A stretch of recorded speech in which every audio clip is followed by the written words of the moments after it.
but this kick I get out of taking old roads everywhere has it's really gotten acute because I'm now in a position to take a lot of these old roads, and years ago, of course, I was doing other things. Although I do remember back in the 60s driving my wife crazy because I would always be leaving the main drag and trying to find some of the older roads as we went along. And over in Europe, some of those older roads were Roman roads. I remember my wife remarking that it took Hannibal less time to get through the Alps than us. So I guess it goes back, 40 years anyway.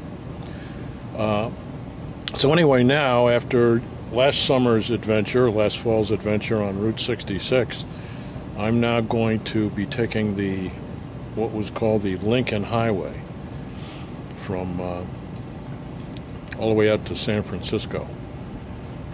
Never touching an interstate highway, or only when I have to.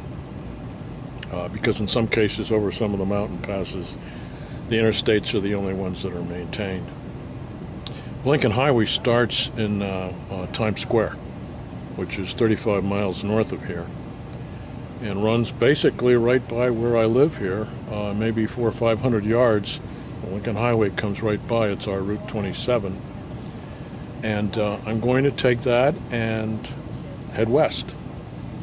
Basically, it goes through Philadelphia. Then Route 30 now is what used to be the Lincoln Highway, and that goes all the way, gosh, it goes all the way almost into Iowa.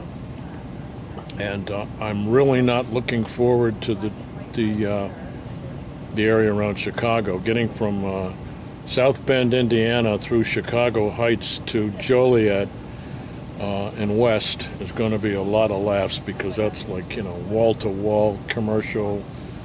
I'm sure I'm going to see a lot of CVS and Staples and more examples of Anywhere USA. But eventually I'll get out in the country and get a sense of what the Lincoln Highway was. The Lincoln Highway was taken by was used in the first intercontinental trip across the nation. 81 Army vehicles took off to kind of prove that it was doable. And remember, in those days, this was 1919, nothing was paved, or very little was paved beyond the cities. The cities had paving. Then you were on a dirt road. So it was very weather dependent, obviously. And I read a book on the subject called American Road, which is fascinating, and of course that tickled my fancy. And so I've decided to reproduce or reenact the entire trip. And we'll take the Lincoln Highway all the way out to San Francisco, and then I don't know what I'm going to do once I get out there. But I'm going to spend a little bit more time in California than I did after taking Route 66, because it's an interesting place. So that's it, folk. What I'm going to do is, if I see anything of interest, I'll use this camcorder to record anything I see along the road, or maybe just the road, and throw a little music on there and send it out over the email network. And it might be fun. And that's about it. I'll be talking to you guys, or communicating with you guys, with email. Bye-bye. All right, so here we are at 4:56 a.m.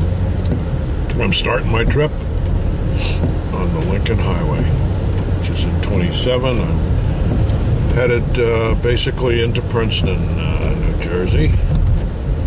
From there I'll go from Princeton into Trenton, and then take the remnants of the highway down through North Philadelphia.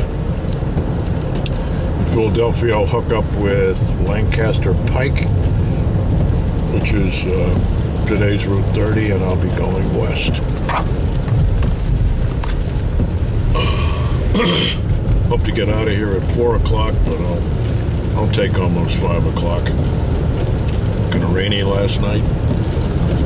Not too much traffic yet, but I'm sure that the City of Brotherly Love will have more than that for me here in about an hour.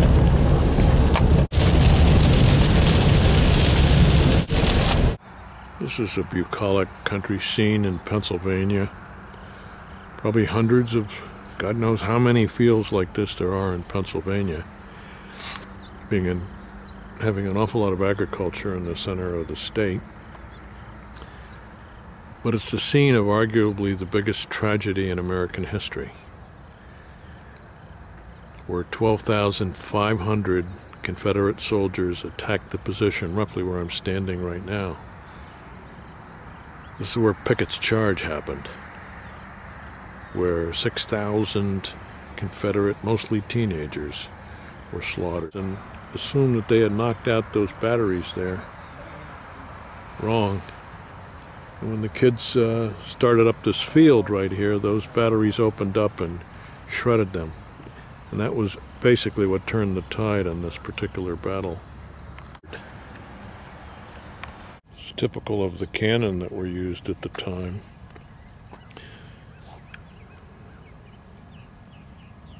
And this is sort of a picture of what the charge looked like. I don't know if this is going to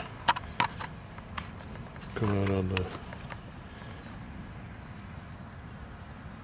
camcorder very well, but give it a shot. My watermark, which is essentially as far as the Confederates got. And this graphic showing what the battle looked like, or at least an artist's rendition. Pretty brutal.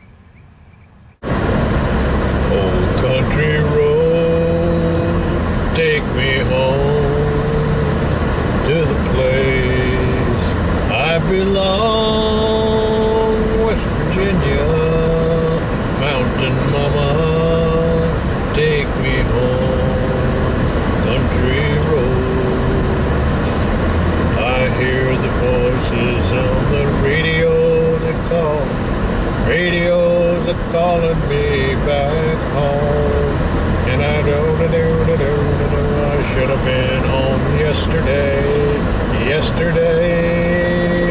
country road, take me home to the place I belong, West Virginia, mountain of mama, take me country road. All my memories gather round me. Miner's daughter, stranger to the waters.